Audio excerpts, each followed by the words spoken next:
अतिक्रमण काढत सुटका करून चालणार नाही. अंकुश सोनवणे यांच्याकडून 4,50,00,000ची वसुली करा. अंकुश कोचिंग क्लासेसच्या 15 वर्षाच्या अनधिकृत अतिक्रमणावर कठोर दंडाची मागणी. प्रभावशालींना मोकळीक, सामान्यांवर कारवाई का? आम आदमी पार्टीचे तालुका अध्यक्ष सुभाष बोडे यांचा महापालिकेला थेट सवाल आणि गंभीर इशारा. दरम्यान आझाद मैदान परिसरातील अंकुश कोचिंग क्लासेसच्या मागील 10 ते 15 वर्षापासूनच्या अनधिकृत अतिक्रमणावर अखेर महापालिकेने कारवाई केली असली तरी केवळ तोडफोड करून विषय मिटवणे हा कायद्याचा अपमान आहे, असा थेट आरोप आम आदमी पार्टीने केला आहे. संबंधितांकडून तब्बल 4,50,00,000 रुपयांची दंडात्मक वसुली करून तो निधी जनकल्याणकारी योजनांसाठी वापरण्याची ठाम मागणी पक्षाने केली आहे. तालुका अध्यक्ष सुभाष बोडे यांनी महापौर वंदनाताई मगरे, उपमहापौर राजेश राऊत आणि आयुक्त असीमा मित्तल यांना दिलेल्या निवेदनात प्रशासनाच्या भूमिकेवर थेट बोट ठेवले आहे. नमस्कार, मी सुभाष बोडे,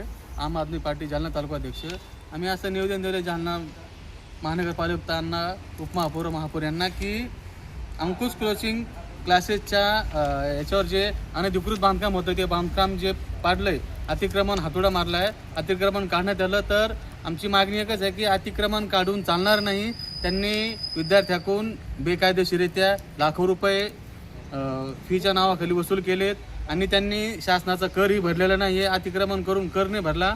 तर ती आमची मागणी आहे की अतिक्रमण जितक्या वर्षापासून अतिक्रमण आहे, अंदाजे 15 ते 16 वर्षापासून अतिक्रमण आहे, तितक्या वर्षापासून त्यांच्याकडून अंकुश कोचिंग क्लासेसकडून जी दंडाची रक्कम आहे ती जवळपास कोटींच्या घरात जाते. त्याचे कोटी रुपये महानगरपालिकेने त्यांच्याकडून वसूल करावे, त्यासाठी आम्ही निवेदन दिले. आणि दुसऱ्यामध्ये जर त्यांच्याकडून वसूल केलं, जे नियम जर दंडात्मक कारवाई केली, त्यांच्याकडून निधी वसूल केला, तर तेच वसूल तुम्ही आपल्याला जालना शहराच्या, जालना महानगरपालिकेच्या विविध योजनेअंतर्गत तो पैसा वापरण्यात येईल, अशी आम्ही त्यांना मागणी केलेली आहे. आणि येत्या 7 दिवसात जर आमच्या मागणी दखल नाही घेतली तर आम्ही महानगरपालिका जालना यांच्या समोर आम आदमी पार्टी जालना तालुक्याच्या वतीनं तिथं विद्यार्थ्यांना घेऊन, नागरिकांना घेऊन आगळे वेगळे आंदोलन करू. आणि याची आंदोलनाची सर्व जबाबदारी महानगरपालिकेची राहील आणि अंकुश कोचिंग क्लासेसच्या याची गांभीर्याने नोंद घ्यावी.